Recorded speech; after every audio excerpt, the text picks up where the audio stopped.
Hello बच्चों, आप सभी को जय श्री श्याम, जय श्री कृष्णा। आई होप सभी की अच्छी प्रिपरेशन चल रही होगी।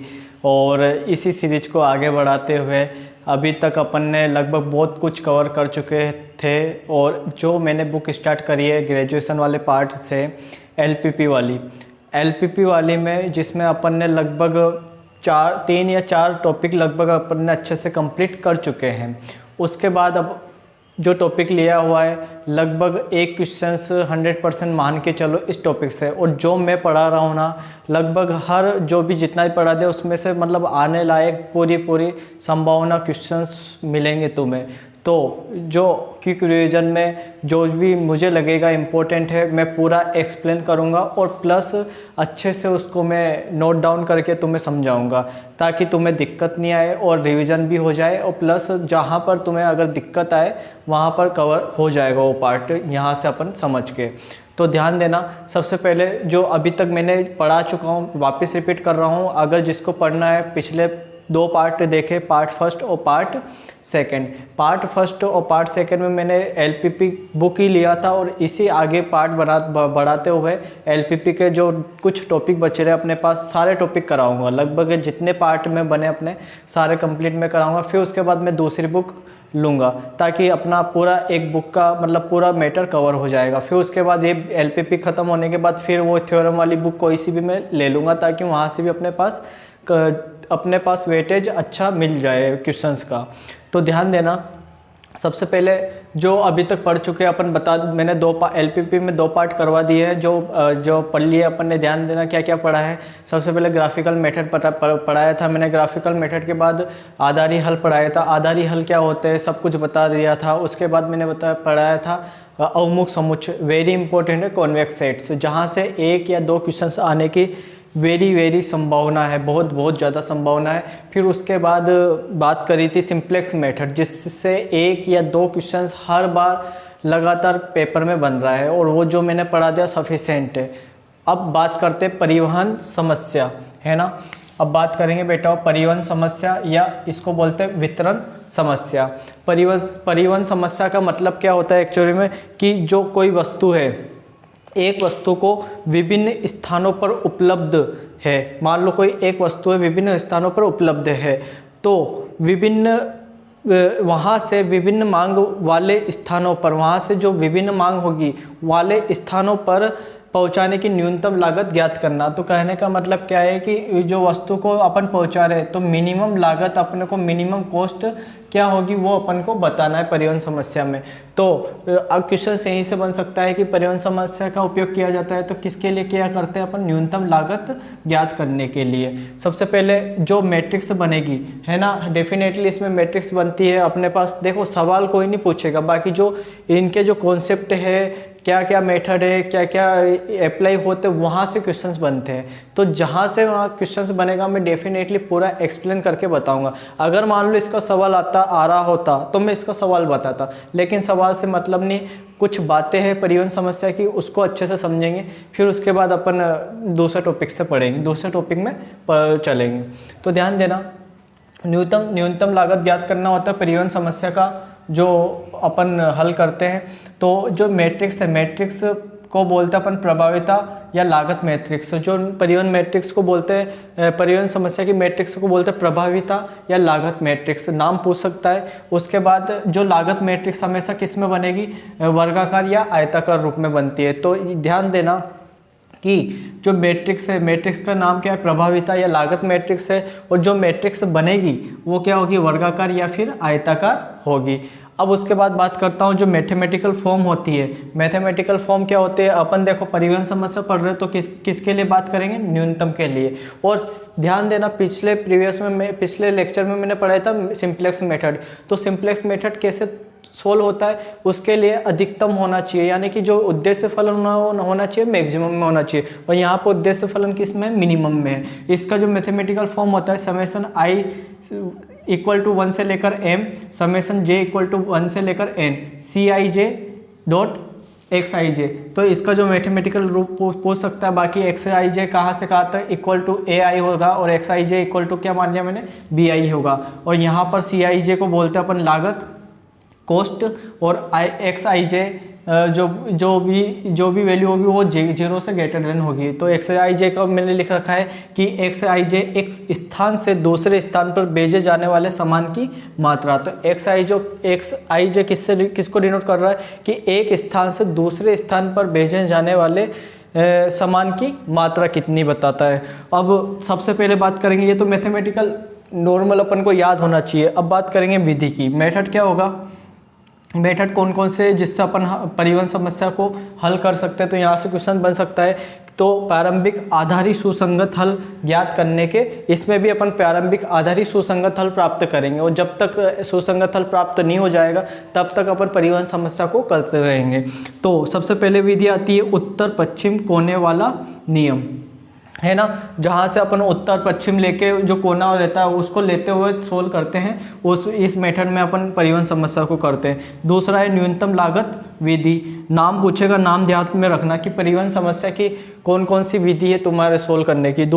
तीसरी है वोगेल सन्निकट विधि या इकाई शासित विधि, बहुत इंपॉर्टेंट है। और इस विधि से इससे लागत सबसे कम होती है। तो कहने का मतलब यहाँ से पूछ लेगा कि इन तीनों ऑप्शन दे देगा कि किस विधि से लागत सबसे कम होगी परिवहन समस्या की। तो वोगेल सन्निकट विधि या इकाई शासित विधि जो सबसे कम आती है और वेरी इंपॉर्टेंट है और बेस्ट मेथड बताया गया है वोगेल सन्निकट विधि को। तो अभी अपन ने परिवहन समस्या की जो डेफिनेशन क्या काम आता है, लगभग मैथमेटिकल फॉर्म क्या होती है, ये अपन पढ़ा। और इसके बाद कुछ और जो इम्पोर्टेंट बातें वो अभी अपन बात करेंगे।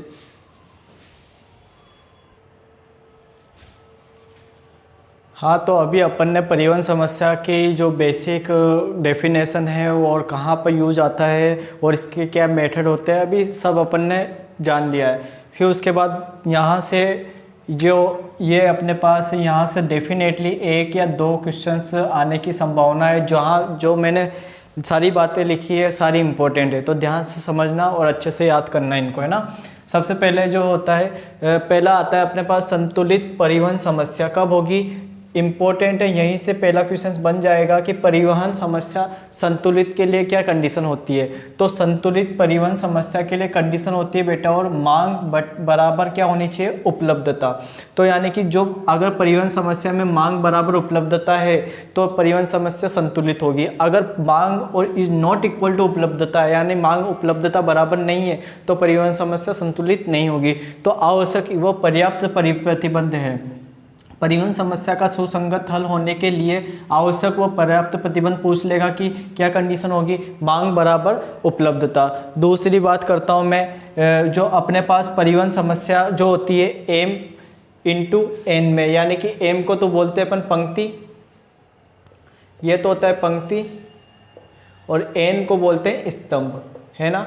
तो परिवहन समस्या में कुल प्रतिबंध क्या होते हैं, कुल प्रतिबंध कितने होते हैं, m प्लस n। तो क्वेश्चन से यहाँ देखो सेकंड ग्रेड 2011 में आया हुआ है कि वहाँ पर पूछ लेगा आपसे कि m/n परिवहन समस्या में कुल प्रतिबंधों की संख्या कितनी है, m प्लस n। तो वहाँ पर कोई सी भी परिवहन समस्या में पंक्ति दे देगा और स्तंभ की संख्या दे देगा, और टोटल पूछ लेगा कुल प्रतिबंध कितने हैं, प्रतिबंधों की संख्या कितनी है, तो m प्लस n। अगर कोष्टिकाओं की संख्या पूछे तो क्या होगी, m इंटू एन या mn। इम्पोर्टेंट है, ये भी सारी चीज़ें इंपॉर्टेंट है ना। फिर बात करते हैं आधारित सुसंगत हल। आधारित सुसंगत हल होगा तब, यानी कि सुसंगत हल आधारित सुसंगत हल कब होगा, यदि धनात्मक नियतन की संख्या या फिर इसको मैं बोल सकता हूँ भरी हुई कोष्टिकाओं की संख्या क्या हो, m प्लस n माइनस 1 हो। तो यानी कि आपसे यह पूछ लेगा कि जो सुसंगत हल हो, आधारित सुसंगत हल कब होगा, यदि धनात्मक नियतन की संख्या कितनी हो, तो ये कंडीशन दे देगा m प्लस n माइनस 1, या फिर धनात्मक नियतन की संख्या, ये इसको बोलते हैं भरी हुई कोष्टिकाओं की संख्या क्या होगी, m प्लस n माइनस 1। सूत्र याद होना चाहिए और इस बेस पर सवाल भी आता है। फिर आता है सेकंड, अगर मान लो रिक्त कोष्टिकाओं की संख्या पूछ ले, तो अगर अपने को ये पता है तो डायरेक्ट अपन याद रख ले, डायरेक्ट निकाल लेंगे कि जो टोटल अपने क्या है, कोष्टिकाओं की संख्या टोटल कितनी mn, और भरी हुई कोष्टिकाओं की संख्या कितनी m + n-1। mn में से क्या माइनस कर देंगे ये वाला पार्ट, तो अपने आप अपने पास जो रिक्त कोष्टिकाओं की संख्या क्या आ जाएगी, n-1 m-1। तो ये याद रखना अपन को कि रिक्त कोष्टिकाओं की संख्या कितनी होगी, n-1 और m-1। फिर उसके बाद आते हैं दो हल, बात करते हैं अपभ्रष्ट आधारी हल और सुसंगत हल, और दूसरा है अपभ्रष्ट आधारी सुसंगत हल। तो इसके लिए अपभ्रष्ट आधारी सुसंगत के हल के लिए धनात्मक नियतन की संख्या कितनी होगी, m + n-1 के बराबर। तो अपभ्रष्ट आधारी सुसंगत कब होगा, जब धनात्मक नियतन की संख्या कितनी होगी, m + n-1 होगी। और नियतन जो स्वतंत्र होने चाहिए, यानी कि अर्थात जो भी नियतन अपने पास, नियतन समस्या में जो भी अपने पास लूप बनेगा वो क्या होना चाहिए, बंद लूप में नहीं होना चाहिए, यानी कि स्वतंत्र होना चाहिए। यानी कि जैसे कि मैंने ये लूप बनाया, ये इनको क्षैतिज और ऊर्ध्वाधर मिलाते हैं, तो ये देखो बंद लूप कहीं से कहीं तिरछा नहीं मिलाना, बिल्कुल सीधा चलना है या ऊर्ध्वाधर चलना है। तो अगर ऐसा लूप बन जाता है बंद लूप, तो ये नियतन स्वतंत्र नहीं होगा। तो ऐसी कंडीशन में अपभ्रष्ट नहीं होगा। तो अपभ्रष्ट के लिए धनात्मक नियतन की संख्या कितनी होगी, m + n-1, और नियतन स्वतंत्र है अर्थात बंद लूप में नहीं होने चाहिए। अपभ्रष्ट आधारी सुसंगत हल का प्राप्त होगा यदि धनात्मक नियतन की संख्या कितनी से कम हो। इम्पोर्टेंट है और डेफिनेटली ये फर्स्ट ग्रेड, सेकेंड ग्रेड और कॉलेज लेक्चर सभी में पूछा गया क्वेश्चन है ना। तो यदि धनात्मक नियतन की संख्या m + n-1 से कम हो, कम को इम्पोर्टेंट लाइन करना है कम, है ना, क्योंकि यहीं से घुमाता है, क्योंकि यहाँ पर अब अपभ्रष्ट में तो बराबर होगी और अपभ्रष्ट में m + n-1 से कम का ध्यान रखना। कम में किस में बात करेंगे, अपभ्रष्ट में, बराबर किस में बात करेंगे, अपभ्रष्ट में। फिर उसके बाद बात करता है इष्टतम हल की जांच। इष्टतम हल की जांच वेरी इंपॉर्टेंट है, सेकंड ग्रेड या फर्स्ट ग्रेड दोनों में पेपर में पूछा गया है कि इष्टतम हल की जांच कैसे करेंगे। सबसे पहले जो रिक्त कोष्टिकाओं के लिए dij निकालेंगे। dij बराबर सूत्र होता है ci, सूत्र ही पूछेगा वहाँ पर, है ना, कि dij बराबर होगा cij - ui + vj। तो dij बराबर cij - ui + vj। और यहाँ पर कंडीशन दे देगा, अगर dij इज ग्रेटर देन 0, यानी 0 से बड़ा हो, तो जो इष्टतम हल होगा वो कौन सा होगा, अद्वितीय। अगर dij 0 से बड़ा तो है लेकिन बराबर ही है, तो कौन सा हल प्राप्त होगा, वैकल्पिक हल प्राप्त हो जाएगा। यदि dij 0 से छोटा आ रहा है, यानी कि लेस देन आ रहा है, तो इष्टतम हल प्राप्त नहीं होगा। तो सबसे पहले इम्पोर्टेंट बात है, ये बहुत ज़्यादा इम्पोर्टेंट है कि इष्टतम हल की जांच करने के लिए रिक्त कोष्टिकाओं के लिए सूत्र क्या आएगा, dij बराबर cij - ui + vj, है ना। ये कंडीशन याद रखनी है अपन को। फिर धनात्मक अपभ्रष्ट के लिए कम और अनअपभ्रष्ट के लिए बराबर। और नियतन क्या होना चाहिए, स्वतंत्र रूप में होना चाहिए। कुल कोष्टिकाओं की संख्या कितनी होनी चाहिए, mn होनी चाहिए। और कुल प्रतिबंध कितने होते हैं बेटा, और m + n होते हैं। आधारित सुसंगत हल जो होता है, बड़ी हुई कोष्टिकाओं की संख्या कितनी होती है, m + n-1। और रिक्त कोष्टिकाओं की संख्या कितनी होती है, n-1, और कोष्टक में m-1। तो मैंने जो भी लगभग जो भी ये बोर्ड पे लिखा है, बोले अभी पढ़ा अपन ने, सारा एग्जाम में आ चुका है और इसी को अपन को पढ़ के जाना है। अगर ये भी याद रहेगा ना, तो अपना क्वेश्चन से कंप्लीट अपन अटेम्प्ट कर सकते हैं। बाकी तो कितना ही पढ़ो उतना ही कम है।